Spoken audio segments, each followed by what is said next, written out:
horoscope pour parler ensemble des énergies planétaires qui vont vous accompagner tout au long de ce mois de février 2015. J'espère que vous allez bien. Nous allons voir ce que Saturne, Mercure, Uranus, Jupiter, Vénus, Mars et ses comparses vous proposent et vous concoctent comme programme d'évolution. Alors, février, c'est un mois qui va vous faire traverser diverses émotions et vous risquez, je pense, d'être pas mal sur les nerfs.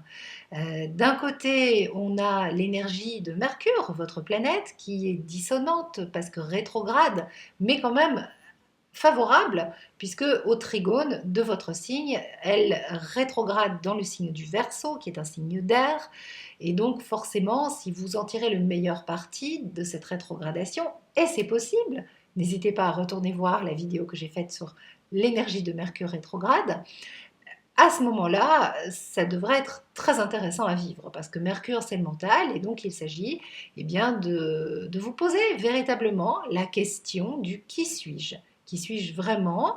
À quoi ma conscience s'identifie-t-elle? Et cette question, il n'y a pas que Mercure qui vous permet de vous la poser, c'est surtout Saturne qui est rentré dans le signe du Sagittaire et qui fait face à votre Soleil. Et donc ça, c'est surtout valable si vous êtes du premier décan. Eh bien, cette question du qui suis-je, Saturne vous la pose en toile de fond. Et donc, l'énergie de Mercure mentale en Verseau, qui, elle, va vous accompagner tout au long du mois de février, est vraiment là pour vous permettre d'explorer votre conscience et de voir si vous souhaitez la faire vibrer à un plan très égotique, avec des croyances mentales qui sont finalement très adolescentes ou enfantines et qui ne vous correspondent peut-être pas vraiment, en tout cas pas à l'âme que vous êtes, à cette personne qui souhaite s'élever et être guidée par une énergie supérieure. Et donc, voilà, qui êtes-vous? Est-ce que vous êtes votre ego, façonné par de nombreuses croyances qui lui ont été inculquées, mais qui ne sont pas forcément les siennes, et qui fonctionnent selon une logique séparative de survie, et donc beaucoup dans la peur, et donc ce qui vous fait beaucoup prendre la fuite et ne pas affronter la réalité telle qu'elle est, ou est-ce que vous êtes ce que un programme supérieur, un plan divin, votre âme, cette énergie très forte et très puissante que vous pouvez ressentir, que vous captez, qui est là et qui vous fait vibrer, qui vous a peut-être même mené jusqu'ici, jusqu'à cette vidéo. Euh, Est-ce que vous êtes cela? A priori, oui. La réponse, elle est même plutôt là. Et quand vous vous identifiez au niveau de votre conscience à ce plan supérieur, à l'âme que vous êtes vraiment, et bien là, vous allez dans le sens de Saturne qui fait grandir et, euh, et puis qui nous permet finalement de renoncer à tout ce qui n'est pas nous pour trouver notre véritable liberté. Hein, puisqu'après Saturne, dans la chronologie des planètes, il y a Saturne. Et après Saturne, il y a Uranus. Et Uranus est une planète et une énergie qui vous est extrêmement favorable en ce moment, de même que celle de Jupiter. Donc vous avez quand même deux alliés d'évolution de taille, de compète, je dirais même, hein, les Gémeaux. Et ça, c'est surtout valable pour les deuxièmes et aussi les troisièmes décans. Euh, voilà, en toile de fond, Uranus et Jupiter viennent harmoniser vos énergies et vous permettre d'avancer dans le flux de la vie, dans le flux généreux, et les choses se passent quand même de façon harmonieuse, même s'il y a des désagréments. Mais si vous acceptez d'affronter la réalité, et bien les choses vont dans le bon sens pour vous.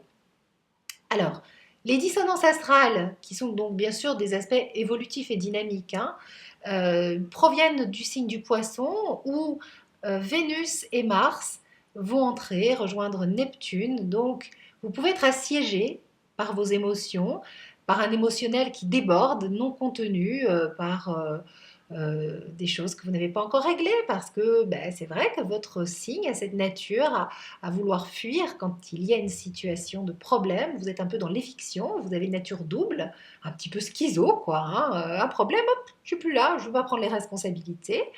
Bon, c'est une stratégie de votre mental pour pouvoir échapper parfois à une réalité trop difficile. Et cette solution qui était gagnante quand vous étiez enfant, eh ben, elle ne l'est plus aujourd'hui parce que vous êtes adulte. Et c'est vraiment tout ce que la vie vous demande de travailler. Donc en février, eh bien, il peut y avoir des émotions qui vous perturbent, que vous n'arrivez pas à gérer. Ça peut vous mettre les nerfs en plâtre. Soyez conscient que ben, vous perdez beaucoup d'énergie si vous accordez trop d'importance à ces menus détails, à finalement ce qui vient submerger ben, votre ego qui n'est pas capable de le gérer, alors qu'en fait, votre âme est tout à fait capable de prendre en charge toutes ces situations et de les relativiser. Et donc, ben, branchez-vous sur les énergies de Mercure, qui rétrograde pour explorer votre conscience, qui quand, à partir du 12, en bélier, il réavance à nouveau, redevient direct, eh bien, vous envoie quand même toute son aide et tout son appui pour que vous pensiez bien et que vous soyez apte à faire le tri dans tout ce que vous n'arrivez pas à gérer, à prendre du recul, à moduler. Branchez-vous sur l'énergie d'Uranus qui vous montre la voie à suivre, la voie de l'évolution, du progrès, celle de Jupiter aussi, qui vous facilite les choses. Donc voyez tout ce qu'il y a de positif autour et le verre, ben, il est bien plein hein, pour vous, les Gémeaux. Et l'énergie de Saturne, surtout les premiers décans, qui s'oppose à votre Soleil, elle est hyper constructive. Et donc Mars et Vénus en Poisson et même Neptune et Chiron au carré de votre signe, surtout pour les deuxième et troisième décans, eh bien, c'est à vous de voir s'il est plus intéressant et plus avantageux de continuer à fuir, comme quand vous étiez enfant et là c'était adapté, ou assumer, prendre l'entière responsabilité, relativiser et demander et invoquer toutes les énergies divines, la puissance supérieure, ben de vous aider à prendre tout ça en charge. Faites de la vie votre allié et votre complice. C'est des mots qui vous parlent, ça, hein, les Gémeaux. Et les choses vont se passer, mais de façon beaucoup plus joyeuse et sereine et fluide que vous pouvez l'imaginer. Vous n'avez pas à fuir. Voilà le message que je voulais vous faire passer. Si vous souhaitez en savoir plus, vous n'hésitez pas à acheter le PDF de février, les énergies astrologiques globales de février, que nous avons rédigé avec Denise.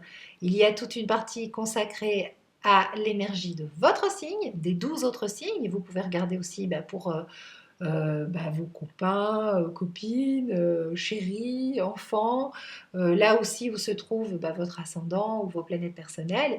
Et puis il y a bien sûr tout le mode d'emploi du bon usage des planètes et des énergies planétaires de février avec le descriptif, l'explication du fonctionnement des grands mouvements planétaires de février qui nous concernent tous et comme les planètes sont nos alliés d'évolution, si on se branche sur leur énergie, eh bien, on va dans le bon sens de la vie. Je vous fais des gros bisous les Gémeaux et je vous dis à très vite pour de nouvelles vidéos et je vous remercie chaleureusement pour vos partages et tous ces bons moments d'astrologie que nous vivons ensemble. Ciao!